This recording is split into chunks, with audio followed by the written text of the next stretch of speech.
അരയ്ക്ക് കീഴ്പോട്ടായിട്ടുള്ള മസിൽസിന് ഭയങ്കരമായിട്ട് കോച്ചിപ്പിടുത്തം വരിക. ഒരുപാട് ആളുകൾ പറയാറുണ്ട്, ഈ പ്രായമായിട്ടുള്ള ആളുകളൊക്കെ പറയുന്നതാണ്, ഈ രാത്രിയാകുമ്പം കിടന്നു കഴിഞ്ഞാൽ ഈ കാഫ് മസിൽസ്, കാൽ വണ്ണയുടെ ഭാഗത്തുള്ള പേശികളെല്ലാം വലിഞ്ഞു മുറുകിയിട്ട് ഭയങ്കര വേദനയാണ്, ഉറക്കത്തിൽ ഭയങ്കര ബുദ്ധിമുട്ടുണ്ടാവുന്നുണ്ട്, എണീറ്റിരിക്കേണ്ട ഒരു അവസ്ഥ ഉണ്ട്, നടന്നു കഴിഞ്ഞാൽ ആശ്വാസം തോന്നും. അതേപോലെ കുറേ നേരം ഇരിക്കുന്ന ആളുകൾക്കൊക്കെ കാല് തൂക്കിയിട്ടിരിക്കുമ്പോൾ ഒക്കെ ഈ ഒരു മസിൽ പെയിനും ബുദ്ധിമുട്ടുകളും കാണാറുണ്ട്.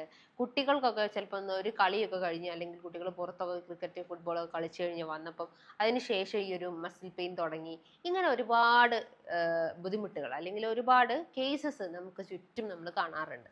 അപ്പോൾ നമുക്ക് ഇന്നത്തെ വീഡിയോയിലൂടെ ഈ പേശികൾക്ക് ഉണ്ടാവുന്ന ഈ ഒരു ക്രാംസ്, മസിൽ ക്രാംസ് ഒന്ന് ഡിസ്കസ് ചെയ്യാം. ഹായ്, ഞാൻ doctor Juhi Das, QNB health കെയറിലെ ഹോമിയോപ്പതിക് ഫിസിഷ്യനാണ്.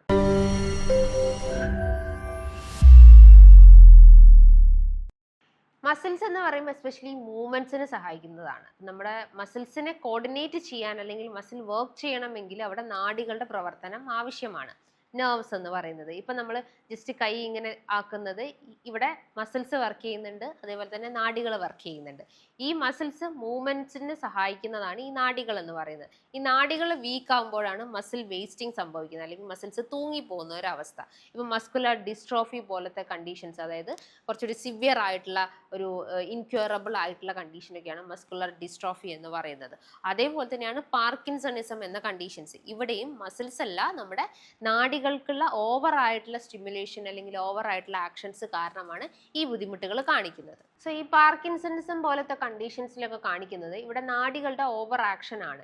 ഈ ഓവർ ആക്ഷൻ കാരണം മസിൽസിന് ഓവർ മൂവ്മെന്റ്സ് സംഭവിച്ചിട്ട് അത് പല ഭാഗത്തായിട്ട് എഫക്റ്റ് ചെയ്യുന്നുണ്ട്. ഇപ്പം നമ്മൾ പാർക്കിൻസൺസും കണ്ടീഷൻസുള്ള ആളുകളൊക്കെ അവരുടെ ശരീരം അല്ലെങ്കിൽ ഫിസിക്കൽ അപ്പിയറൻസ് നോക്കുമ്പം ഇങ്ങനെ സ്റ്റൂപ്പ് ഷോൾഡേർഡ് ആയിരിക്കും, കൈ എപ്പോഴും ഇങ്ങനെ വിറച്ചുകൊണ്ടായിരിക്കും. ഈ ഒരു ടൈപ്പ് ഓഫ് മൂവ്മെന്റ്സ് ആണ് അവരുടെ ശരീരത്തിൽ നമ്മൾ കാണിക്കുന്നത് അല്ലെങ്കിൽ കണ്ടിട്ടുള്ളത്.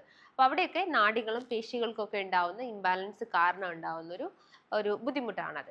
എന്നാൽ ഈ മസിൽ ക്രാംസ് എന്ന് പറയുന്നത് കോൺട്രാക്ട് ചെയ്യുന്നുണ്ട്, അതേപോലെ തന്നെ റിലാക്സ് ചെയ്യുന്നുണ്ട്. ഈ കോൺട്രാക്സേഷൻ എന്ന് പറയുമ്പം ജസ്റ്റ് മസിൽസ് ഇങ്ങനെ ചുരുങ്ങുന്നതും, റിലാക്സ് ചെയ്യുമ്പോൾ അതിനെ വികസിക്കുന്നതും, അതായത് സങ്കോചവും വികാസവും ആണ് ഈ കോൺട്രാക്സേഷനും റിലാക്സേഷൻ എന്ന് പറയുന്നത്. ഈ കോൺട്രാക്ട് ചെയ്തിട്ട് പിന്നീട് അത് റിലാക്സ് ചെയ്യാൻ പറ്റാത്ത ആ ഒരു പീരീഡ് ഓഫ് ടൈമാണ് നമ്മൾ മസിൽ ക്രാംസ് എന്ന് ബുദ്ധിമുട്ടുകളായിട്ട് പറയുന്നുണ്ടാവുന്നത്. അപ്പോൾ ഇവിടെ നാഡികൾക്ക് പ്രവർത്തനമുണ്ട്, മസിൽസിന്റെ ആ ഒരു ആക്ഷൻസിൽ ഉണ്ടാവുന്ന ഇംബാലൻസ് ആണ്. ഈ മസിൽ ക്രാംസ് പല ഏജ് ഗ്രൂപ്പിലും പല ആളുകൾക്കും വരാം. കുട്ടികൾക്ക് വരാം, ഒരു ടീനേജ് ഗ്രൂപ്പിലുള്ള ആളുകൾക്ക് വരാം, മുതിർന്ന ആളുകൾക്ക് ഉണ്ടാവും, കുറച്ചുകൂടി ഏജ്ഡ് ആയിട്ടുള്ള ഒരു 80+ കഴിഞ്ഞിട്ടുള്ള ആളുകൾക്കൊക്കെ ഈ ഒരു പ്രശ്നങ്ങൾ കാണിക്കാറുണ്ട്. ഇപ്പോൾ ഏജ് വൈസ് നോക്കുന്ന സമയത്ത് കുട്ടികൾക്കൊക്കെ ആണെങ്കിൽ വൈറ്റമിൻ ഡിന്റെ ഡെഫിഷ്യൻസീസ് കാരണം അല്ലെങ്കിൽ വിരശല്യത്തിന്റെ ഭാഗമായിട്ട് അവർക്ക് കാൽഷ്യം കൃത്യമായിട്ട് വലിച്ചെടുക്കാതെ വരികയും വൈറ്റമിൻ ഡി ഡെഫിഷ്യൻ്റ് ആവുകയും അങ്ങനെ ഡെഫിഷ്യൻസീസിന്റെ ഭാഗമായിട്ട് കാണിക്കാം.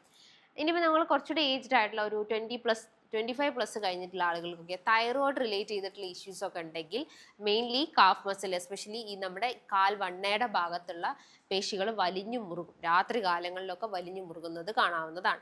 പിന്നെ നമുക്ക് ഡയബറ്റിക് റിലേറ്റ് ചെയ്തിട്ടുള്ള എന്തെങ്കിലും കണ്ടീഷൻസ് ഒക്കെ ഉണ്ടെങ്കിൽ ഡയബറ്റിക് ന്യൂറോപ്പതീൻ്റെ ഭാഗമായിട്ടൊക്കെ മസിൽ ക്രാംസ് കാണിക്കാം. യൂറിക് ആസിഡ് ഉണ്ടെങ്കിൽ കാണിക്കാവുന്നതാണ്. Then osteoarthritis, rheumatoid arthritis, muscle relate ചെയ്ത് അല്ലെങ്കിൽ ബോൺ മസിൽ റിലേറ്റ് ചെയ്തിട്ടുള്ള എന്തെങ്കിലും വാതരോഗങ്ങളൊക്കെ ഉണ്ടെങ്കിൽ അതിൻ്റെ ഭാഗമായിട്ടൊക്കെ ഈ പറഞ്ഞിട്ടുള്ള പ്രശ്നങ്ങൾ കാണിക്കാവുന്നതാണ്. ഇതിന് ശരീരത്തിൽ എന്തെങ്കിലും കുറവുകൾ ലൈക്ക് ഈ പറഞ്ഞിട്ടുള്ള vitamin D, vitamin B12 deficiencies ആകുമ്പോൾ അതിൻ്റെ ഭാഗമായിട്ടും ലക്ഷണങ്ങൾ കാണിക്കാവുന്നതാണ്. പിന്നെ നിങ്ങൾ കുറേ നേരം കാല് തൂക്കിയിട്ടിരിക്കുക, ജോലിൻ്റെ ഭാഗമായിട്ടോ പഠിക്കുന്നതിൻ്റെ ഭാഗമായിട്ടൊക്കെ ആ ഒരു മൂവ്മെൻറ്റ്സ് അല്ലെങ്കിൽ ആ ഒരു വേ ഓഫ് സിറ്റിംഗ് കാരണം ബുദ്ധിമുട്ടുകൾ ക്രിയേറ്റ് ചെയ്യാവുന്നതാണ്. അതിനോടൊപ്പം തന്നെ കുറേ നേരം ട്രാവൽ ചെയ്യുന്ന ആളുകൾക്ക്, കുറേ നേരം നിന്ന് ജോലി ചെയ്യുന്ന ആളുകൾക്കൊക്കെ ആ ഒരു മസിൽ കോച്ചിപ്പിടുത്തം ഉണ്ടാവാം. അതിനോടൊപ്പം തന്നെ നിങ്ങളിപ്പം ഒരു ക്ലൈമറ്റ് വേരിയേഷൻസ് നോക്കുമ്പോൾ കൂടുതൽ കോൾഡ് ക്ലൈമറ്റിലേക്ക് പോകുന്ന സമയത്താണ് ഈ ക്രാംസ് കാര്യങ്ങൾ, എസ്പെഷ്യലി വിൻ്റർ സീസണിലൊക്കെയാണ് ഈ ക്രാംസ് ബുദ്ധിമുട്ടുകൾ ഉണ്ടാകുന്നത്. അപ്പോൾ നമ്മളവിടെ നീ ബാൻഡ് അല്ലെങ്കിൽ അതേപോലെ തന്നെ മസിൽ ബാൻഡൊക്കെ വെച്ചിട്ട് അഡ്ജസ്റ്റ് ചെയ്യുന്നത് കാണിക്കാവുന്നതാണ്. അപ്പോൾ അത് ആ ഒരു climate variations, cold to hot climate അല്ലെങ്കിൽ ഹോട്ട് ടു കോൾഡ് ക്ലൈമറ്റിലേക്ക് പോകുമ്പം ബുദ്ധിമുട്ടുകൾ അനുഭവപ്പെടാറുണ്ട്. സിവിയർ ആയിട്ടുള്ള സ്ട്രെസ് ഉള്ള ആളുകൾക്ക് ഈ പ്രശ്നങ്ങൾ കാണിക്കാം. അത് കാഫ് മസിൽ പെയിൻ ആയിട്ടും നെക്ക് മസിൽ പെയിൻ ഒക്കെ ആയിട്ടും കാണിക്കാവുന്നതാണ്. അപ്പോൾ ഇവിടെ നമ്മൾ മാനേജ്മെന്റ് സൈഡ് നോക്കുന്ന സമയത്ത് ഏറ്റവും ആദ്യം നമ്മൾ മസിൽ സ്ട്രെങ്ത് കൂട്ടിയെടുക്കുന്ന ആഹാരങ്ങൾ കഴിക്കാം. അതിലിപ്പം നമുക്ക് ഫ്രൂട്ട്സ്, വെജിറ്റബിൾസ് കാര്യങ്ങൾ കഴിക്കാം, നട്ട്സുകൾ, സീഡ്സ് കാര്യങ്ങളൊക്കെ ഉൾപ്പെടുത്താവുന്നതാണ്. അതിനോടൊപ്പം തന്നെ നന്നായിട്ട് വ്യായാമം ചെയ്യുക, വെള്ളം കുടിക്കുക. ഡീഹൈഡ്രേഷൻ്റെ ഭാഗമായിട്ട് മസിൽ ക്രാംസ് ഉണ്ടാവാം. അപ്പോൾ നന്നായിട്ട് വെള്ളം കുടിക്കാൻ ശ്രമിക്കുക. ഉപ്പിട്ട നാരങ്ങ വെള്ളമോ അല്ലെങ്കിൽ സോഡ വാട്ടറോ ഒക്കെ ഇടയ്ക്ക് കുടിക്കുന്നത് കുറേയൊക്കെ ഇലക്ട്രോലൈറ്റ് ഇംബാലൻസ് കറക്റ്റ് ചെയ്യാൻ സഹായിക്കുന്നതാണ്. പിന്നെ നമ്മൾ കുറേ നേരം ഇരിക്കുവാണെങ്കിൽ ജസ്റ്റ് ഒരു മൂവ്മെൻറ്റ്സ് കൊടുക്കുക. കുറേ നേരം നിൽക്കുവാണെങ്കിൽ ഒന്ന് ഇരിക്കുന്ന പൊസിഷനിലേക്ക്, അങ്ങനെ ഒരു ഓൾട്ടർനേറ്റീവ് മൂവ്മെൻറ്റ്സ് എപ്പോഴും ബോഡിക്ക് കൊടുത്തുകൊണ്ടിരിക്കുക. കുറേ നേരം കാല് തൂക്കിയിട്ട് ഇരിക്കാതിരിക്കുക, കുറച്ചുകൂടി അപ്വാർഡ് മൂവ്മെൻറ്റ്സ് കൊടുക്കാൻ ശ്രമിക്കുക. ദെൻ കാഫ് മസിൽ റേസിങ് എക്സസൈസുകളൊക്കെ ചെയ്യുക. സ്ട്രെച്ചിങ് സ്ട്രെങ്തനിങ് വർക്കൗട്ടുകൾ ചെയ്യാൻ ശ്രമിക്കുക. പിന്നെ രാത്രി കിടക്കുന്നതിന് മുന്നേ ജസ്റ്റ് ഒരു മസാജസ് കൊടുക്കുക. ആ ഒരു കാഫ് മസിൽസിൻ്റെ ഭാഗത്തായിട്ട് നന്നായിട്ട് മസാജ് ചെയ്ത് കൊടുക്കുക. അതിനോടൊപ്പം തന്നെ ഹോട്ട് ഓയിൽ ആപ്ലിക്കേഷൻസ് ഒക്കെ ചെയ്യുന്നത് ഒരു പരിധിവരെ നമുക്ക് പെയിൻ കുറയ്ക്കാൻ ഹെൽപ്ഫുൾ ആണ്. മെയിൻലി മൂവ്മെൻറ്റ്സിലൂടെയാണ് ഇതിൻ്റെ ക്യൂർ അല്ലെങ്കിൽ അതിൻ്റെ പെയിൻ ഇൻറ്റൻസിറ്റി കുറയ്ക്കാൻ സഹായിക്കുന്നത്. അതിനോടൊപ്പം തന്നെ നിങ്ങളെ വെയിറ്റ് ഇതിൻ്റെ ഒരു മെയിൻ ഫാക്ടറാണ്. വെയിറ്റും ഒന്ന് ബാലൻസ് ചെയ്യുക. ഹൈറ്റിനനുസരിച്ചിട്ടുള്ള വെയിറ്റ് ബാലൻസ് ചെയ്ത് കൊണ്ടുവരാൻ ശ്രമിക്കുക. അപ്പോൾ കൃത്യമായിട്ടുള്ള ഒരു ലൈഫ് സ്റ്റൈൽ മോഡിഫിക്കേഷൻസിലൂടെ തന്നെ നമുക്ക് ഈ ഒരു ക്രാംസ് കൺട്രോൾ ചെയ്യാൻ സഹായിക്കുന്നതാണ്.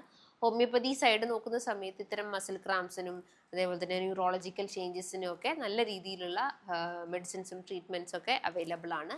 സോ ഇതുമായി ബന്ധപ്പെട്ട് നിങ്ങൾക്ക് എന്തെങ്കിലും ഡൗട്ട്സ് കാര്യങ്ങളൊക്കെ ഉണ്ടെങ്കിൽ താഴെ കാണുന്ന നമ്പറിൽ കോൺടാക്റ്റ് ചെയ്യാവുന്നതാണ്.